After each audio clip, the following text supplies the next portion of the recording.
Good morning, students. Today I am going to begin Indian Democracy, Political Science, Chapter 1. Already I had given you all some questions to find out the answers, and I told you all to study the lesson thoroughly. In the meantime, some students asked me the portions for the first terminal exam. A portion means whatever I have finished. History 2 chapters I have finished. That will be the portion for first term. Then geography first 2 chapters I have finished. That also is the portion. So altogether 4. And I'm starting democracy. So democracy also will be included. That means altogether 5 chapters. Economics, no need now. Economics will be done afterwards. That will be the maybe the half-yearly portion. Alright. So Indian democracy. As we all know, our country was under the British rule for a long period of time. And in 1947, on 15 August, we have got our independence. India became an independent country. So before declaring our independence, before getting independence, the process of making constitution had already begun, because democracy and the democratic country needs a proper constitution. Democracy and constitution is correlated. Without constitution, democracy is meaningless. There is no meaning of having democracy without constitution. And whenever there is democracy, there must be a constitution.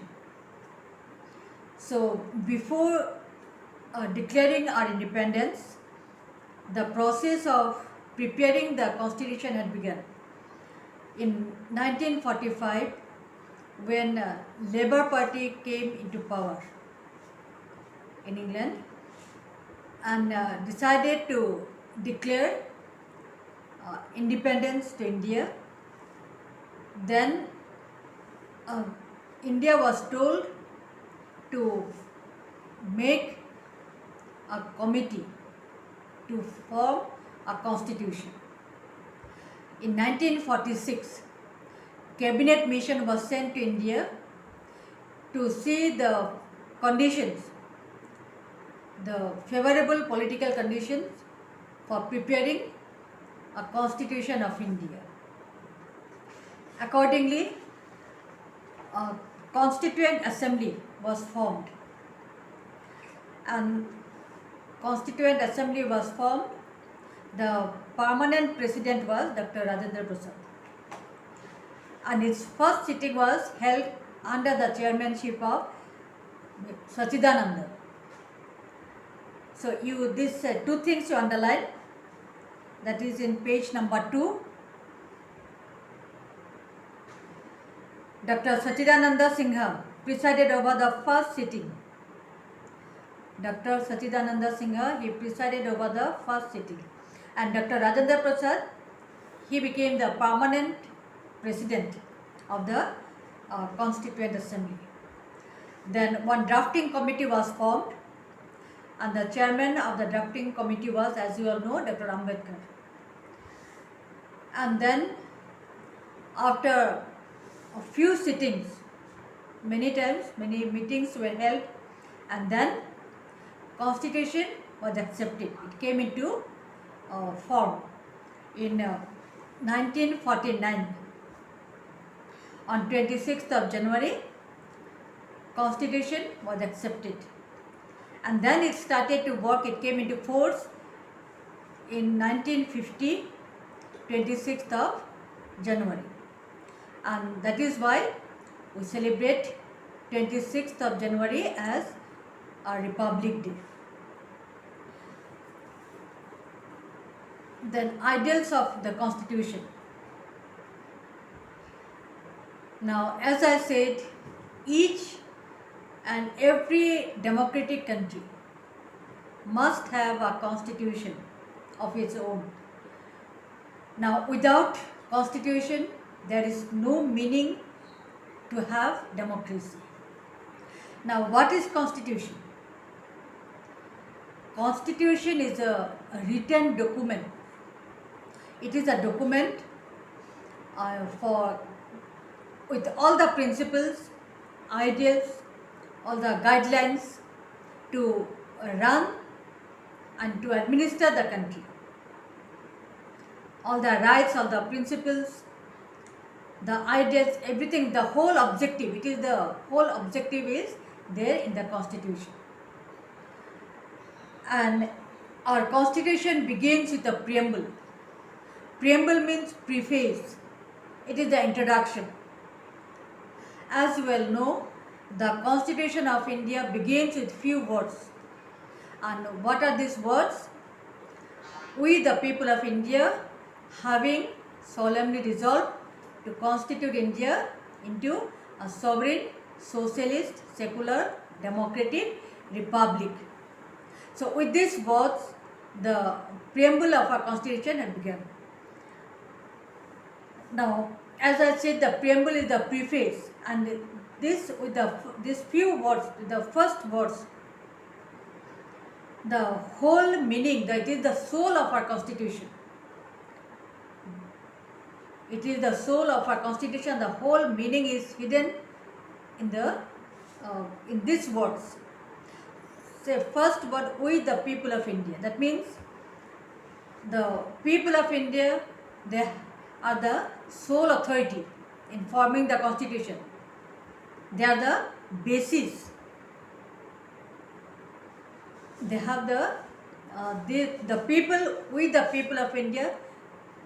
These people of India, they have formed the constitution. They are the basis of the constitution.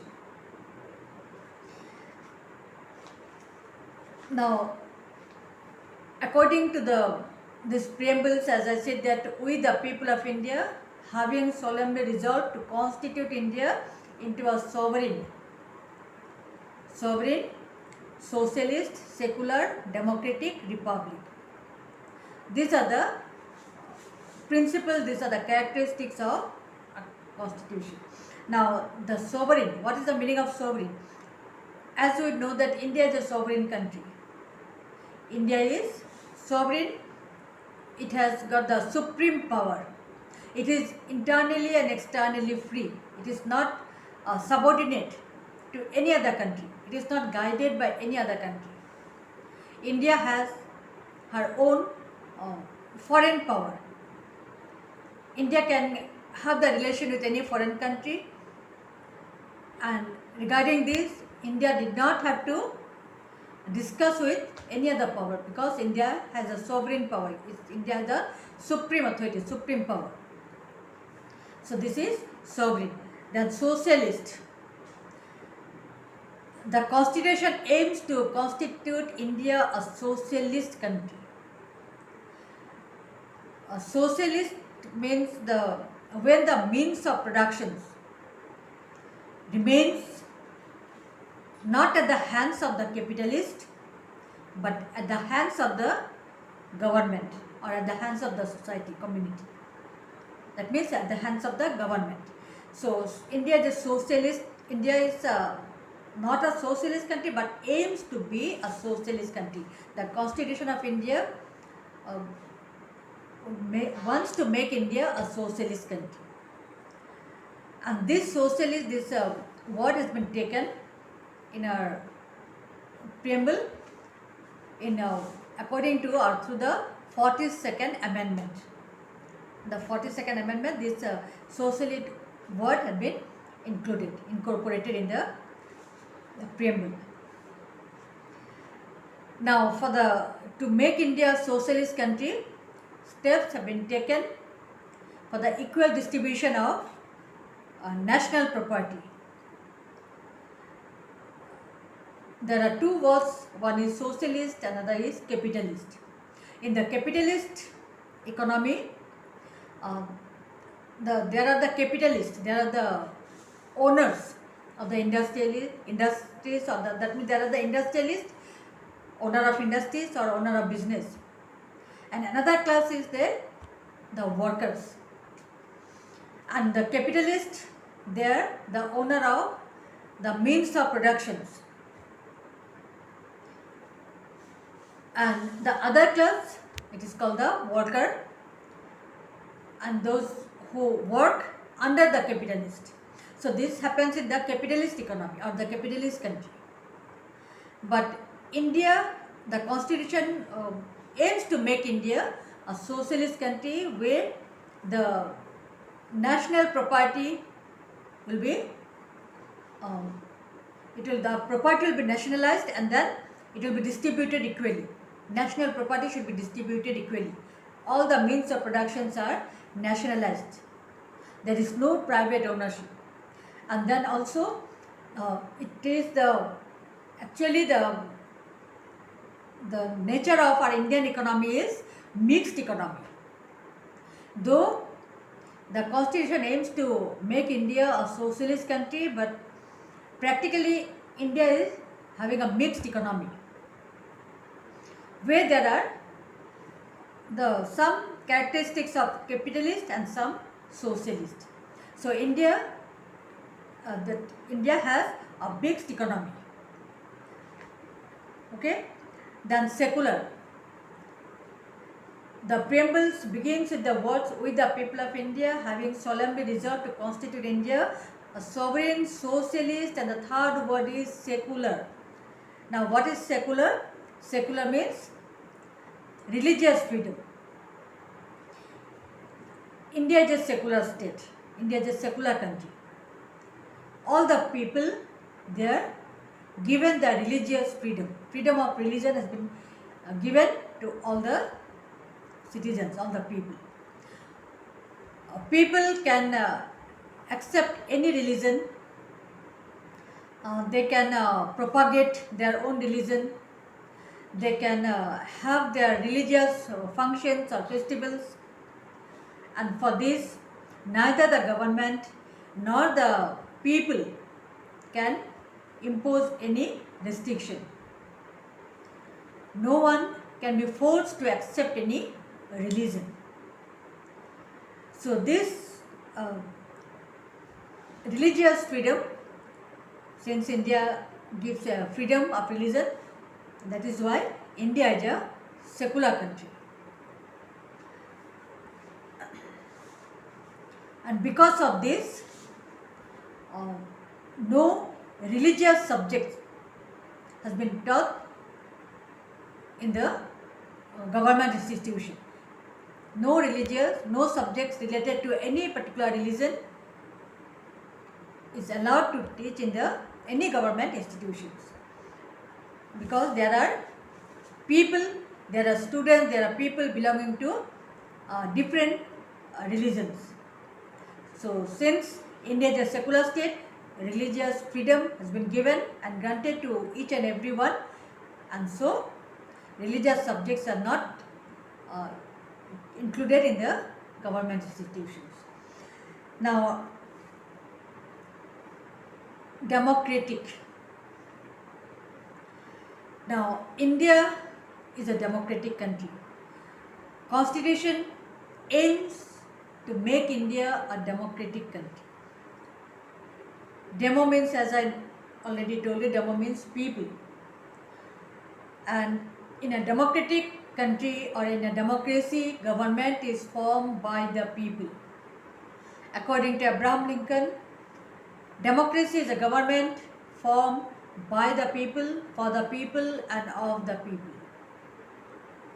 And India is a democratic country. The government is elected by the people. The people accept the government till they work for the welfare of the people. And government has to work for the welfare of the people. Government is formed by the people, and that is why he has to work for the welfare of the common people. And once the government becomes autocrat, or government works for the selfish interest or party interest, neglecting the common interest or neglecting the interest of the public, then he is thrown out. That means in the subsequent election, people elect different party or different government is formed through the election. Then comes republic. Another important word is that included in the preamble is republic. Now, India is a republic country. India is republic because the head of our country, who is the head of our country? It is the president. Now, the head of our country, he is elected person, not like the kingship, that after father his son will become the king, and after him again his son will become the king. It is not on hereditary basis. The head of our country is elected. The president is elected by the people, but he is elected in indirect way. He is elected by the members of the Lok Sabha and the Rajya Sabha, and also the members of the legislative assemblies. And these members are elected by the people. That means the president is elected by the people in indirect way. First, people elect the representatives, and those representatives elect the president. And besides this principle, there are some more principles and objectives put forwarded by Jawaharlal Nehru, and there are 8 principles and 8 objectives are mentioned. So from here, at least 5 objectives you have to remember. All right. So that that is in the page number 6. You take out. You can select any 5 according to your choice, and these objectives are put forwarded by Jawaharlal Nehru. So today up to here, children, and in my next class I'll try to complete the rest. All right. Okay.